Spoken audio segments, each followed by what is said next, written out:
Hello friends, welcome to my channel. இன்றைக்கி ரொம்ப ஈஸியான ஈவினிங்கில் நம்ம செஞ்சு ஈவினிங்கில் செய்யலாம். ஒரு ஸ்வீட்டாகவும் நம்ம இந்த வீட்டில் செய்யலாம். மரவள்ளிக்கிழங்குல நீங்கள் இந்த மாதிரி கஞ்சி செஞ்சு பாருங்கள். ரொம்ப டேஸ்டியாக இருக்கும். டக்குன்னு ஒரு ரெசிபி செய்யணுமா, ஈஸியாக செய்யணுமா, ஹெல்த்தியும் வேறு. நீங்கள் இதை கட்டாயம் வீட்டில் எல்லாம் ட்ரை பண்ணி பாருங்கள். இதுக்கு தேவையான பொருட்கள் ஒரு மரவள்ளிக்கிழங்கு தேவை, சுகர் தேவை. உங்களுக்கு ஒயிட் சுகர் நீங்கள் விருப்பம்னா ஒயிட் சுகர் போடுங்க, ப்ரௌன் சுகர் விருப்பம்னா ப்ரௌன் சுகர் ஆட் பண்ணிக்கொள்ளுங்க. அப்புறம் பிஞ்ச் சால்ட் தான் இதுக்கு தேவை. ஃபர்ஸ்ட் நாங்கள் மரவள்ளிக்கிழங்கு க்யூபாக பாக்ஸாக குட்டி குட்டியாக வெட்டிக்கொள்ளுவோம். இந்த சைஸ் ஓகே, நான் வெட்டியிருக்க சைஸ்லேயே வெட்டிக்குவாங்க. வெட்டினா இது கொஞ்சம் ஈஸி. எப்படி நீங்கள் வெட்டினீங்கன்னா நீங்கள் தண்ணி ஊற்றி அவிய வைக்க ஈஸியாக அவிஞ்சிரும். அப்புறம் நல்ல தேங்காய் பால், முதலாம் பால், ஃபர்ஸ்ட் கட்டிப்பாலை நீங்கள் புழிஞ்சு வச்சுக்கொள்ளுங்க. ஏன்னா நம்ம இதுக்கு தேங்காய் பாலும் இதுக்கு தேவை. இப்போ இதுக்கு தேவையான பொருட்கள் மரவள்ளிக்கிழங்கு, சீனி, தேங்காய் பால், பின் சால்ட். ஓகே, நான் இப்போ மரவள்ளிக்கிழங்கை கட் பண்ணி சோஸ் பேனில் போட்டு தண்ணி ஊற்றி அவிய வச்சுருக்கேன். இது நல்லா அவியணும். நீங்கள் ஸ்மாஷ் பண்ணும்போது அந்த கிழங்கெல்லாம் அவிஞ்சு அந்த உடையணும். அப்போ அந்த லெவலுக்கு மரவள்ளிக்கிழங்கு வரணும். இப்போ நான் பாருங்கள், நான் இப்போ ஓப்பன் பண்ணி பார்க்குறேன், கிழங்கு அவியலை. அவிஞ்சிருந்தால் இதெல்லாம் கொஞ்சம் ஸ்மாஷ் பண்ணுற ஸ்டேஜுக்கு வந்திருக்கு. லேசாக பிஞ்சு சால்ட் போடுங்க. கிழங்கு நல்லா அவிய விடுங்க. நல்லா அவிஞ்சால் தான் இது நீங்கள் நல்லா கடைஞ்சி கொள்ளலாம். இது ரொம்ப ஈஸியான ரெசிபி. நீங்கள் இப்போ பாயாசம் செய்கிற மாதிரி தான் இதுவுமே.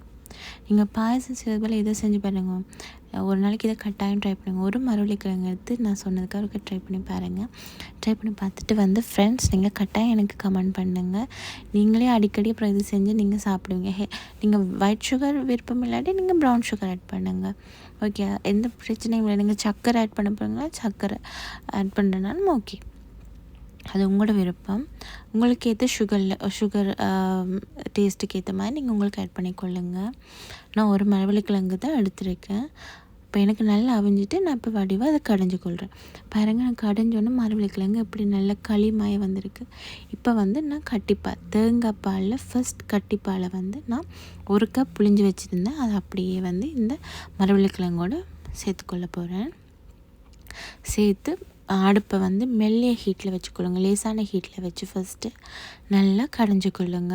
நல்லா மிக்ஸ் பண்ணுங்கள். நல்லா அந்த தேங்காய் பாலும் இந்த மரவள்ளிக்கிழங்கும் சேர்ந்து நல்லா மிக்ஸ் ஆகணும். பாருங்கள், நான் நல்லா மிக்ஸ் பண்ணுறேன்.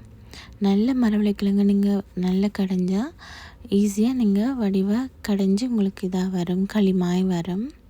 இப்போ நான் 2ஆம் பாலுமே, தேங்காய் பாலில் 2ஆம் பாலுமே கொஞ்சம் புழிஞ்சு வச்சுருந்தேன். அதையும் சேர்த்து இதோட ஆட் பண்ணிக்கொள்கிறேன். நல்லா கட்டிப்பால் சேர்த்தா தான் டேஸ்ட்.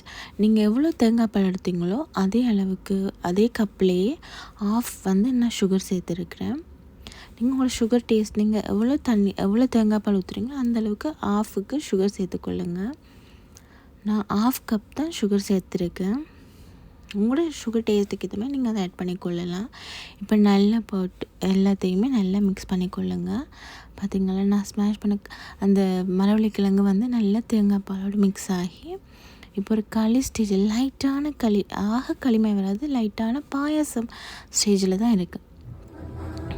பார்த்திங்களா, நல்லா வெள்ளையாக இந்த மாதிரி டேஸ்ட்டு வேறு லெவலில் இருக்குங்க. கட்டாயம் ட்ரை பண்ணி பாருங்கள். இது ஸ்ரீலங்கன் ரெசிபி. இது எனக்கு எங்கள் அம்மா சொல்லி தந்தது, எங்கள் அம்மம்மா சொல்லி தந்தது. ரொம்ப ரொம்ப டேஸ்டியான ரெசிபி, ஈஸியான ரெசிபி. நீங்கள் வீட்டில் ஈஸியாக செய்யலாம். பிள்ளைங்க சின்னவங்க கேட்குறாங்கன்னா கூட நீங்கள் இது ஈஸியாகவே செஞ்சு வீட்டில் எல்லாருக்கும் கொடுக்கலாம். என் வீடியோ பிடிச்சிருந்தால் லைக் பண்ணுங்கள், மறக்காமல் சப்ஸ்கிரைப் பண்ணுங்கள். அப்போ நான் இன்னுமே வீடியோஸ் போடுறதுக்கு எனக்குமே ஒரு மோட்டிவேஷனாக இருக்கும். கட்டாயம் இல்லாத ட்ரை பண்ணி பாருங்கள் ஃப்ரெண்ட்ஸ். டவுட் இருந்தால் கமெண்ட் பண்ணுங்கள். தேங்க்யூ.